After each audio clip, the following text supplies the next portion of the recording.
like my get pumped and excited music.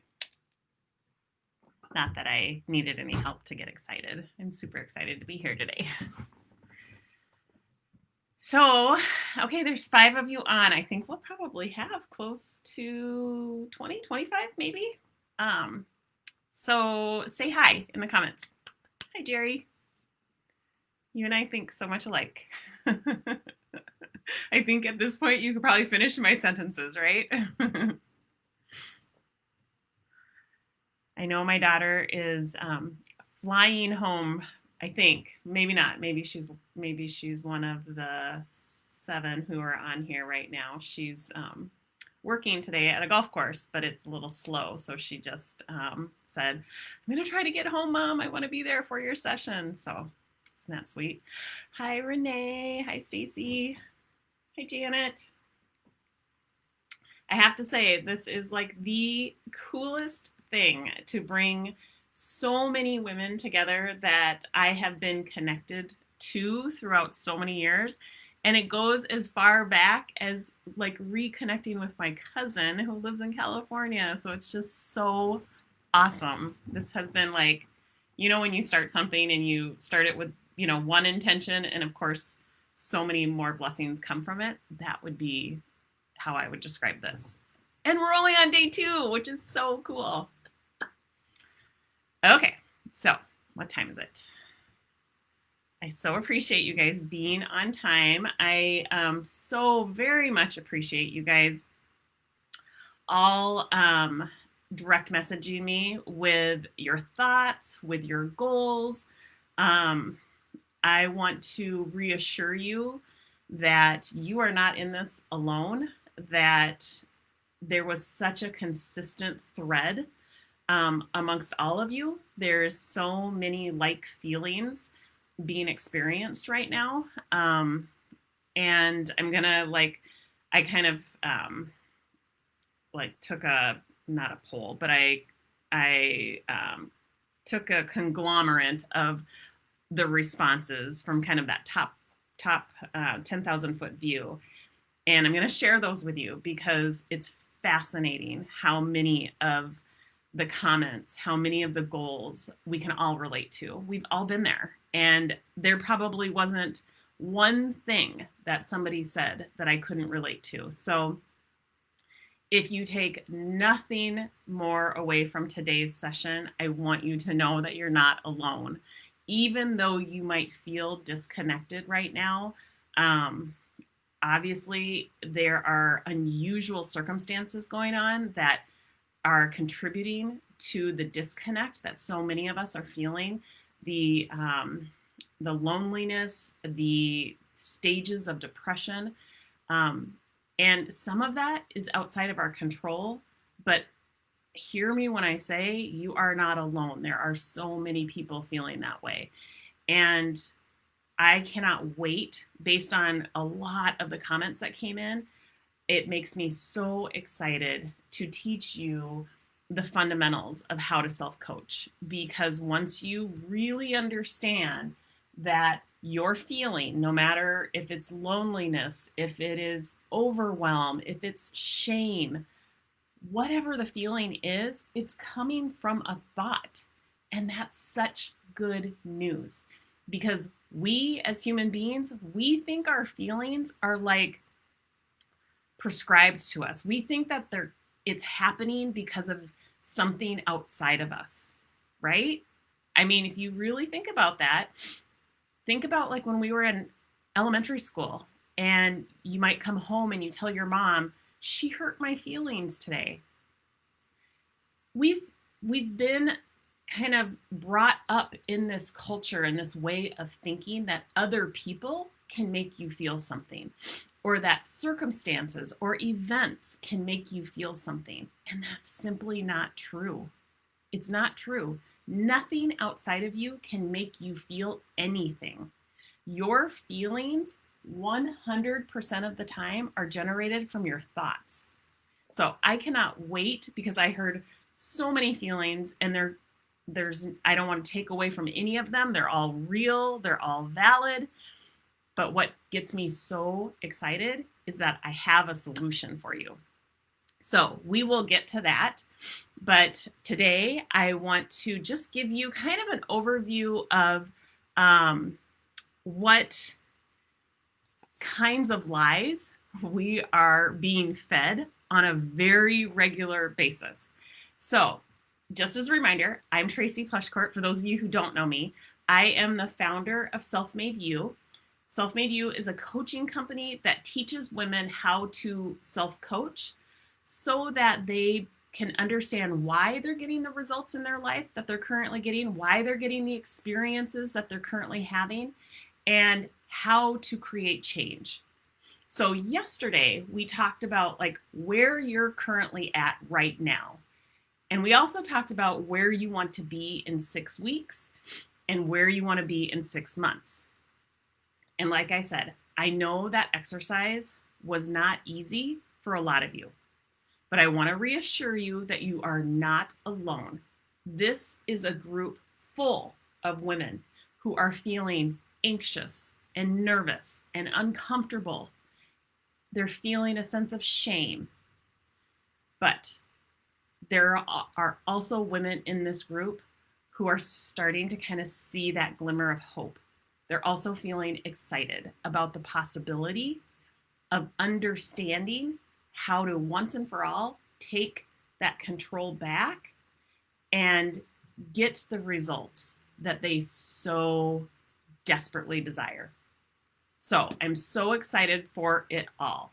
Here's a little bit of what I heard. I heard a lot of fear, and it ranged. It ranged from fear of being hangry, which totally made me laugh because I come from the advertising world. One of our bigger clients was Jack Link's beef jerky. And if you guys remember, we introduced the character of Sasquatch into that brand. And we introduced him as a hangry character. And you can correct me if I'm wrong, but I'm almost positive that our agency is to be credited with that term. And that was, what was that? That was probably 12, 13, 14 years ago at this point. So I had to giggle when somebody wrote that, said, I am really afraid of being hangry. So the fear ranges. It ranges from that to regaining weight that's already been lost. It is a fear of yo-yo dieting. It's a fear of not being able to fast. I heard that a lot. So many women aren't confident that they would be able to break that sugar addiction that they know that they have. There's a lot of women in this group that are around my age. And at this age, we start to deal with loss of loved ones, loss of our parents, of our grandparents. And there's several women in this group who are dealing with grief. And my point with all of this, with all of these feelings, is not to tell you you shouldn't be feeling that way. You should, because like I said yesterday, life is 50-50. We're supposed to feel positive 50% of the time, and we're supposed to feel negative 50% of the time. There's a spectrum of emotions, and we're supposed to feel it all. That is what I believe to be the objective of life. So it's not that I don't think you should be feeling this way, but once you get to the point where you decide that feeling that way isn't serving you any longer, you have control, because the feelings are always coming from your thoughts. So if you haven't sent me your goals or what it is that you are experiencing and what some of those obstacles are, please do so. I really want to be able to support you as best I can, and having that insight really, really helps me. And I also want to tell you that we range, our demographic is, I would say, primarily between early 40s to mid to late 60s, but it spans on both sides of that too. So if you have a friend that you think would fit well into this group, needs this information, please invite them into the student union. They can catch up so quickly. So I really want to get this information out. And today's kind of topic will kind of dive a little deeper into the why I want to get this information out. So before we left yesterday, I asked you to come up with the obstacles that are standing in your way of the goals that you have. So now I want you to look at those obstacles, and I want you to come up with the step-by-step instructions on what you would have to do to navigate them, to overcome them. But I want you to do this in a really unique way. I want you to step outside of yourself, and I want you to come up with that strategy as if your best friend had come to you with this problem and said, help me figure this out. Because we have these obstacles that come into our life, and we immediately have a thought that it's going to shut us down, and we don't question that thought. We just take that thought as if it's truth, and we move on. But if our friend brought that exact same concern to us and asked for help, we would never, ever dismiss them the way that we dismiss ourselves. So it's so simple, you guys. Go step by step on each one of those obstacles and ask yourself, if I had to come up with a solution and I had to do it on behalf of a friend, what would I tell them is the step-by-step way to navigate through that? That's how I want you to come up with the strategy. And then when that obstacle occurs, there should be no surprise. There should be no drama around it because you expected it to happen. And you now have your playbook right in front of you of what you're going to do. I'm not going to say that it's inevitably going to work, but you have a strategy to at least try and start with, and that can be tweaked and refined and manipulated until you make your way through it. But part of the drama is in the element of surprise. So I want you to, that's your call to action for today. I also want, I want you to, what was the other thing that I wanted to tell you? I think that's it. Now I want to kind of jump into what we're going to talk about today, which there's a worksheet for it. If you guys have not downloaded the worksheet or the workbook, please do so. It's pinned to the top of the page of this Facebook group. And we are going to talk about the 3 reasons why we don't lose weight. And we're going to talk about the 3 lies that we've been offered as a society. So there are so many myths out there, and they are packaged in lots of different ways, but it always boils down to these kind of same 3 myths. And so I want to really shine a light on those today, so that you can better recognize them. So the reasons why we are, but first I want to talk about the reasons why we're overweight before I get into those myths. So the 3 reasons why we struggle with our weight and why we struggle to lose the weight is it boils down to the fact that we overeat. And we overeat because we over-desire, because our hormones are out of balance, and because we have what I like to call over-hunger. So those are the 1, 2, 3s to fill in on your worksheet. It's over-desire, hormones, and over-hunger.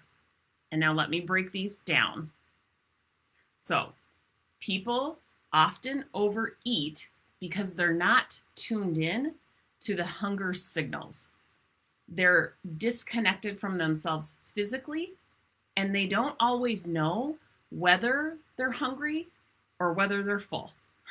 So we have to learn like where we're at. And I teach my clients how to create like a hunger scale if not on paper, just in their mind, so that they can better determine whether it's actually time to eat or not.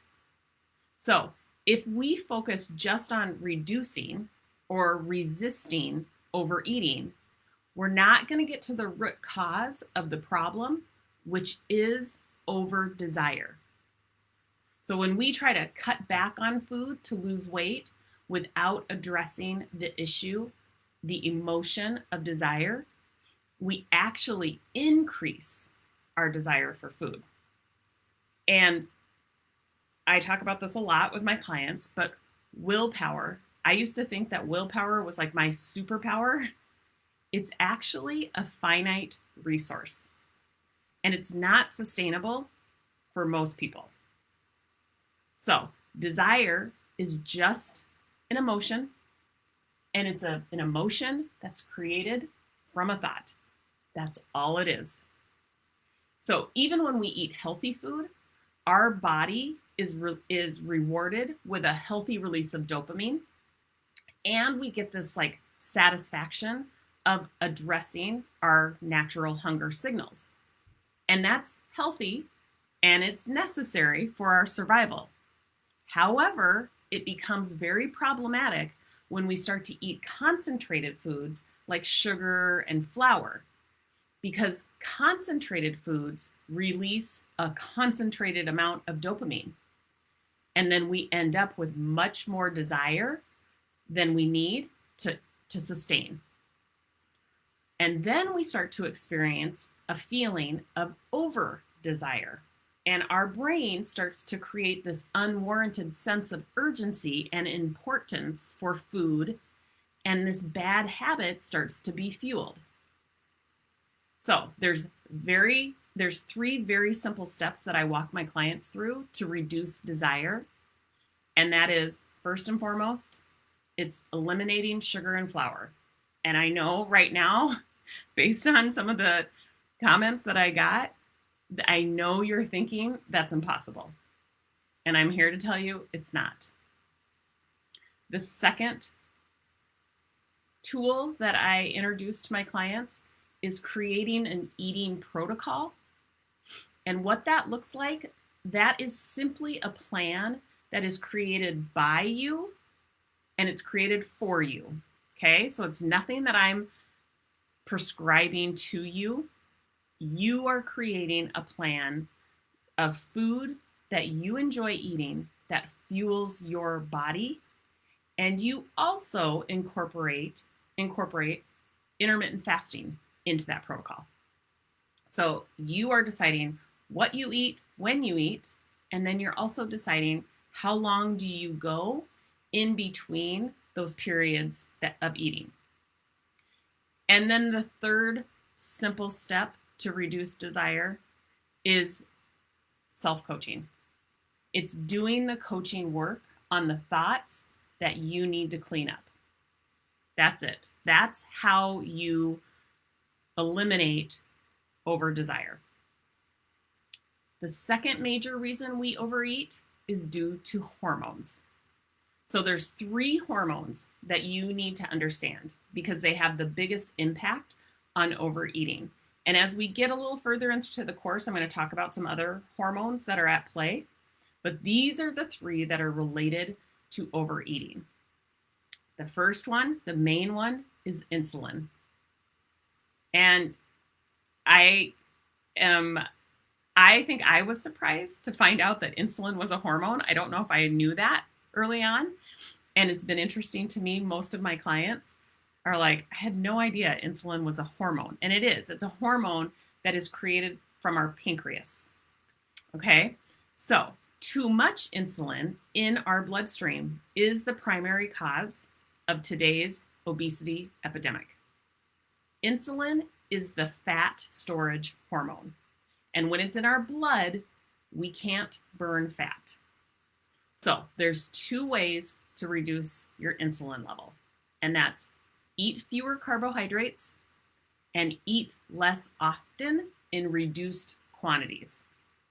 And the eating protocol that I teach you how to create incorporates both of those things. The second hormone is leptin, and leptin is responsible for letting you know when you're hungry and when you're full. So just as you can develop an insulin resistance, you can also develop a leptin resistance. And that can be problematic because when you have a leptin resistance, you don't recognize when you've eaten enough and you just keep eating. So we want to balance out that hormone by reducing the insulin levels so that as soon as you've had enough to eat, you recognize that you're full. Think about that. I'm sure you can all relate where you're like, I never get full. That's why your leptin, that hormone, is out of balance. And then the third hormone is ghrelin, and it's produced in our stomach, and it signals to our body that we're actually hungry. So like leptin, it's also negatively affected by insulin. So the best example that I can give you is when concentrated foods like a high calorie soda, when you drink that, ghrelin doesn't recognize the caloric intake and it'll continue to message the body that it's hungry. So I was able to balance out my hormones through an eating protocol that incorporated intermittent fasting. And I not only experienced my 30 plus weight loss, but I now have a much more manageable, even keeled mood. I told you yesterday, I have a mental sharpness that I've never experienced before. All of that I attribute to fasting. So your eating protocol needs to be created by you for you. And the work is understanding how you react physically, hormonally, mentally, and emotionally to what you eat so that you can build out a sustainable and productive protocol that serves you and the goals that you have. Okay, so the last reason that we overeat is overhunger. So when the desire for food is gone, you don't need willpower or any sort of extra effort to resist overeating. And we reduce hunger in the same way that we reduce desire, and that's by eliminating sugar and flour, at least temporarily. That is planning our meals for fuel and creating a protocol, and then using self-coaching to manage our thoughts and our emotions. And when you have a coach, you don't need to know exactly all the inner workings because a coach kind of takes you by the hand through the process step by step. So, in support of reducing overhunger and overdesire, one of the goals is to get you fat adapted.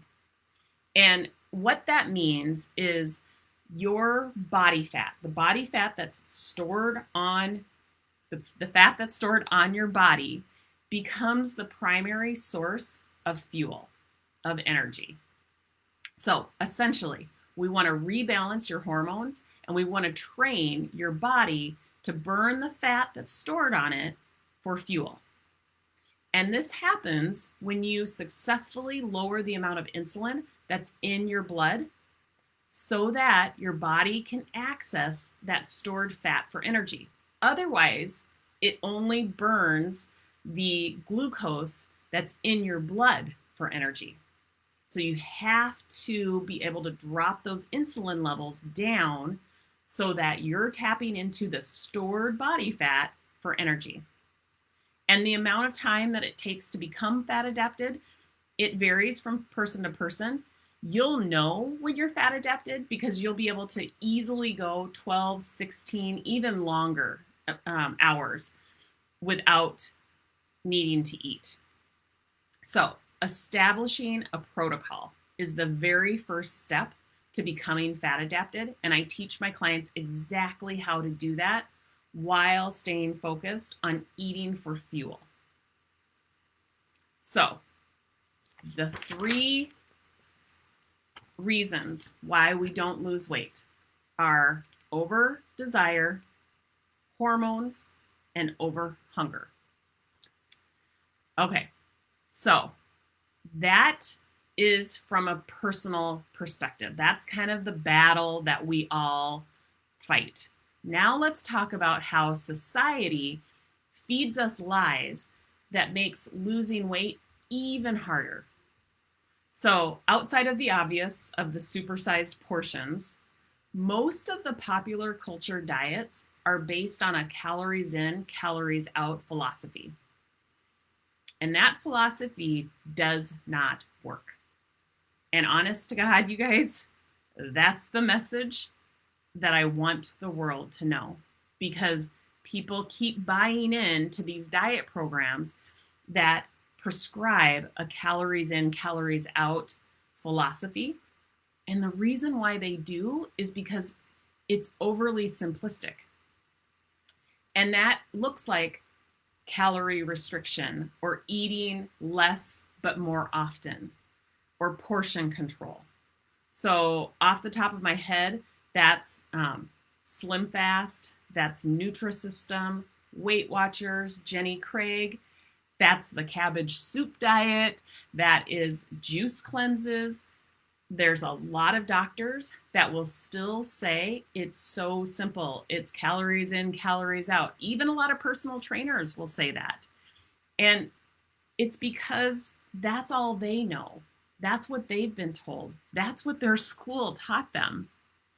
But ultimately, there's not a lot of research backing this, because the big pharmaceuticals, they want us to stay the same. They don't want us doing anything different that might actually put the control and the sustainable results back in our hands. All of those diets might give you temporary weight loss results, but I know how I felt. I felt tired and grumpy, hangry. I felt downright miserable while I was on those kind of diets. The less I consumed, the hungrier I felt. And eventually, I would binge, I would fail, I would gain more weight. And then when I would finally have enough of it all, I would start the cycle again. And I would perpetuate a cycle of self-loathing, of despair. And it kept me on this yo-yo dieting lifestyle. So here's the dirty little secret behind the calories in, calories out, because I don't want to just throw that out there and say, trust me. Calories are not all created equal. They differ in nutrients.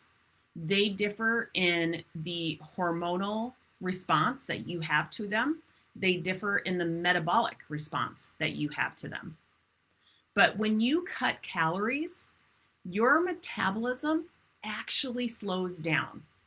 Your basal metabolic rate is based on the calorie expenditure that you have to keep all of the systems, your cardiovascular system, your pulmonary system. It's what you are expending just to keep those organs running. And when you decrease your calorie intake, your metabolic system makes a decision that it's going to decrease from all of those areas. It's not going to take as much from those areas. So your basal metabolic rate lowers. It drops. When you are in some sort of calorie restriction over time type diet. So instead of counting calories, I recommend fasting, because it actually does the exact opposite. There's another hormone in play, actually two more. The noradrenaline hormone is produced at a higher rate when you're fasting, and that's the hormone that's directly related to boosting your metabolism. So the answer for weight loss, and I take a much deeper scientific dive into this with my clients, but I'm trying to give you guys the top line information so you know. But the answer for weight loss is not in calories. It's in hormones, period. Weight loss is about what we eat, when we eat, and it's about how sensitive our hormones are to what we're eating. Our culture, if you guys think about it, our culture has changed considerably since the 1970s. We've adopted a low-fat, high-carb diet.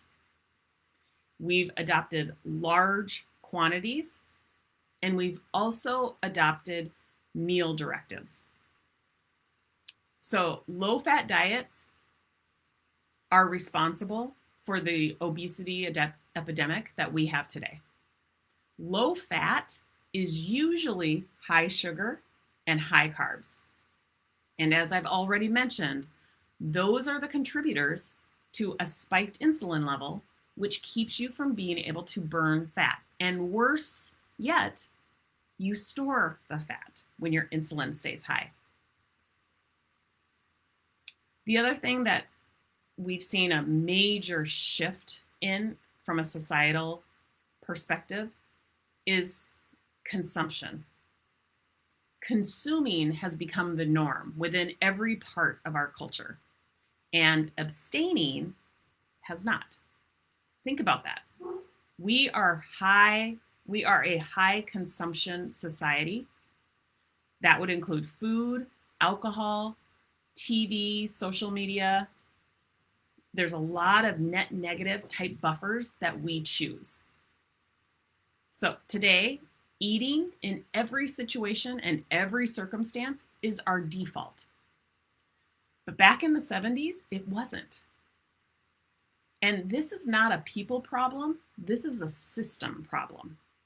But it can be fixed through awareness. I teach my clients to change their thinking, to change their environment, and to create protocols for themselves that include intermittent fasting. And that intermittent fasting shifts the default. It shifts the default from eating to not eating, which changes everything about losing weight. Eating all of the time is not normal.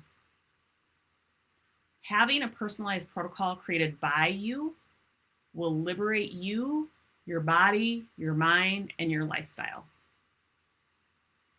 So the third lie is that overweight people are lazy or genetically predisposed or unmotivated or destined for a life of unhealthy living. And that is not true. Most of the people that I work with are simply misinformed. They've never been taught why they're overweight. They don't know that they can feel in control. They don't know that they have a choice, that they can take action. They've never considered what it would take to actually get to their natural weight and recognize that there's a choice at every one of these levels. So I want you, if you identify as one of those people, I want you to know that there's hope. If you know those people, do not write them off. These are the people who simply need to understand that there is hope, and it all comes from awareness. So now that you know what is causing you to stay stuck, tomorrow I'm going to dive into the 3 main pillars that I teach for sustainable weight loss. So I want to just jump into the chat and just see if there is any questions. I probably should have told you that at the beginning. Put your questions in the chat if you need anything. Not seeing anything. Oh, darn it. I missed. Somebody was trying to jump in. This is going to be recorded, you guys. So if you want to go back and rewatch it, you can. If you have friends that might benefit from it, please, I will get into that group and start adding people. But I want to leave you with something that I mentioned to several of you in the direct message.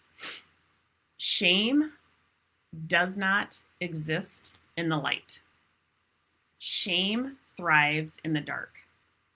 So, what you guys did yesterday by trusting me with your thoughts around this weight loss, your thoughts around your goals, your thoughts around the fear, is shining a spotlight on that shame.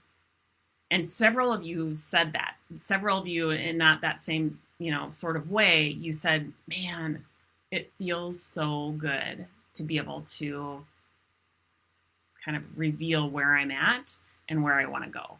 And that's why, is because shame only exists in the dark. Shine a spotlight on whatever it is that you are feeling a sense of shame about. Okay? That's my first tip for you. I want you guys to really think about that. There were so many awesome reasons for wanting to lose weight. And they too spanned, but they went from everything wanting to be in a smaller size to continuing a self-improvement journey. I love that. I am such a sucker for self-improvement. There's very few self-improvement books that I haven't read. Women wanting more mind clarity, more energy, more strength, agility, stamina, reduced puffiness. And I think one of the coolest things is wanting to feel connected with other women and being willing to try new things. For the people who said that, I applaud you, because I think we're living in a world right now that feels so disconnected, so isolated. That's why I have created groups around all of the topics that I coach on, because I value that connection, that community. We can learn from one another, we can support one another. So I want you to know, most importantly, from today, that you are not alone. I've been there. There's women right alongside of you who are feeling the same way you're feeling.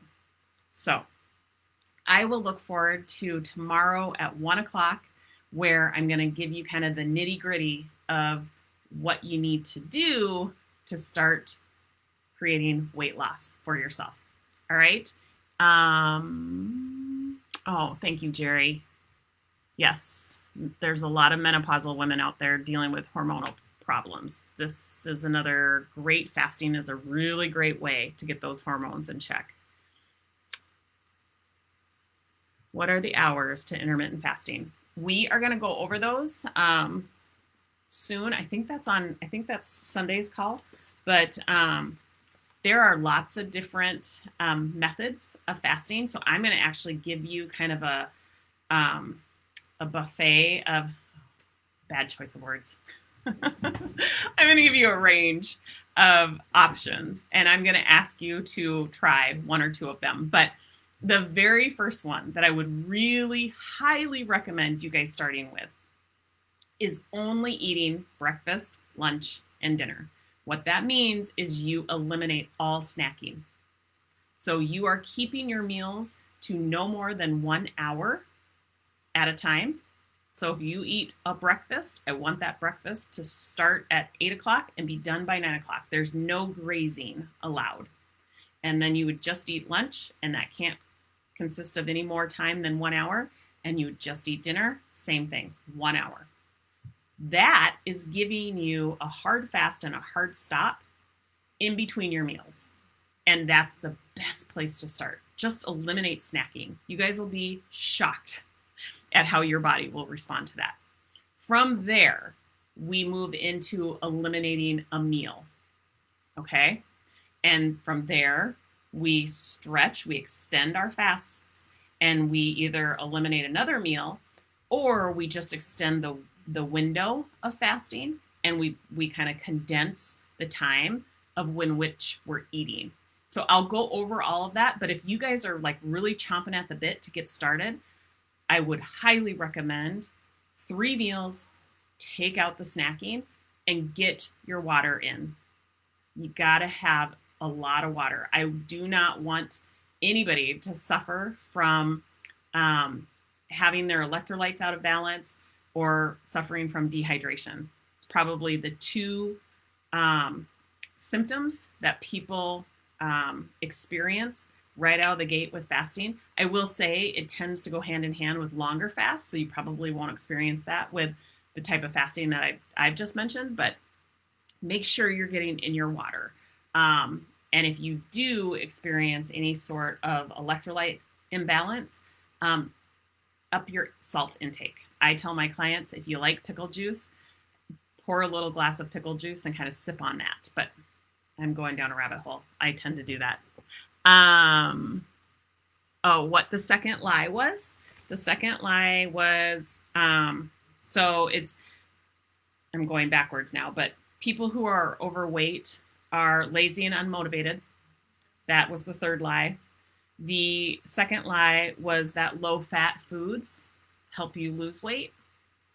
And the first was that it's all about calories in, calories out. Biggest lie out there. Calorie restriction diets do not work. And you'll see them packaged in a million different ways. But I want you to know it is a hormonal issue, not a calorie issue.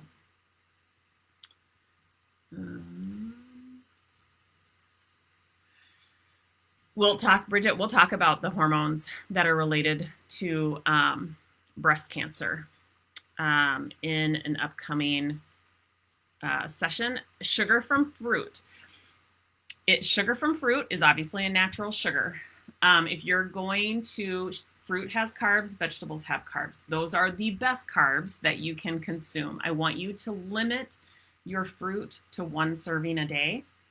Vegetables, if you stick with the vegetables that grow above ground, you can eat an unlimited amount of those, but you want to eat them within your eating window. So I don't want you grazing on them, but those if you want to kind of think of them as like a free food, you can eat as much as you want. But fruits, I'd like you to limit those to 1 serving a day. All right. I think that's it. What was myth number 2? I think we talked about that. Yeah. So the 3 reasons why we don't lose weight: over desire, hormones, over hunger. The 3 lies are that calories in, calories out, the low fat food, high carb. You guys probably all remember that trend, that fad. And people still subscribe to that. Let me tell you, that's why you still see tons of products on the shelves that say low fat. This diet, when I talk about food for fuel, I'm talking about high quality fat. You can't get enough of that. Honestly, your brain runs on fat. You want to get high quality fats into your diet. You want to be low carb, I would say moderate protein, and you want to be high fat. All right, I think that's it. You guys, I'll see you back here tomorrow at 1 o'clock. If you have any other questions, direct message me or put it into the chat. I'll be happy to answer. Have a great afternoon, you guys.